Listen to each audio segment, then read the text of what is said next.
Gordon was cross. Why should Henry have a new shape, he grumbled. A shape good enough for me is good enough for him. He goes gallivanting off to Crewe, leaving us to do his work, and comes back saying how happy he feels. It's disgraceful. And there's another thing. Henry whistles too much. No respectable engine ever whistles loudly at stations. It isn't wrong, but we just don't do it. Poor Henry didn't feel happy anymore. Never mind, whispered Percy. I'm glad you're home again. I like your whistling. Goodbye, Henry, called Gordon. We're glad to have you with us again, but remember what I said. Later, Henry stopped at Edward's station. Hello, Henry, said Edward. You look splendid. I was pleased to hear your happy whistle yesterday. Thank you, Edward, smiled Henry. Shh, shh. Can you hear something? It sounds like Gordon, said Edward, and it ought to be Gordon. But Gordon never whistles like that. It was Gordon.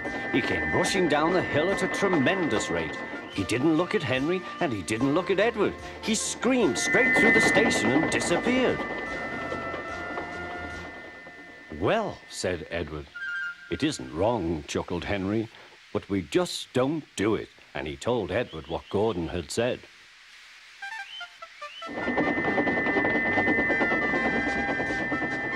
Meanwhile, Gordon screeched along the line. The noise was awful.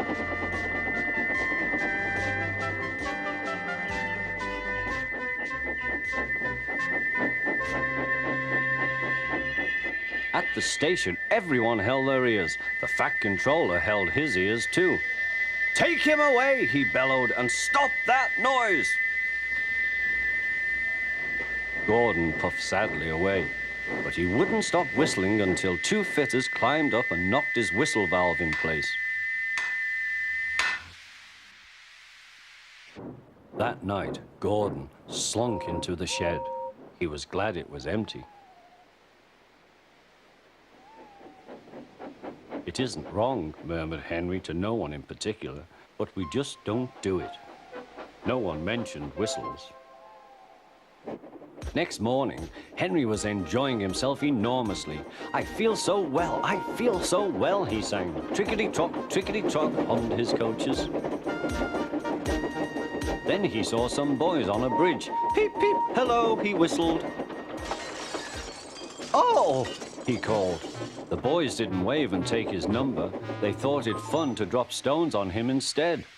They've broken our glass, sobbed the coaches. The passengers weren't hurt, but they were cross. Call the police. No, said the driver, leave it to Henry and me. What will you do, they asked. Can you keep a secret? Yes, yes. Well then, said the driver, Henry is going to sneeze at those boys.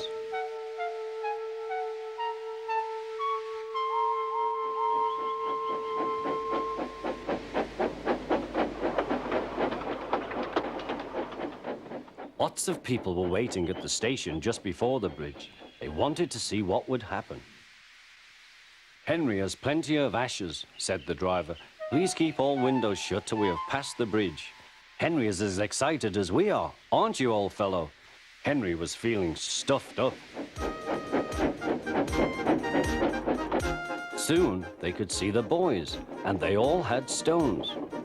Are you ready, Henry, said his driver. Sneeze hard when I tell you.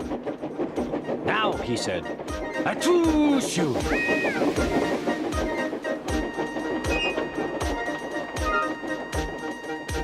Well done, Henry, laughed his driver.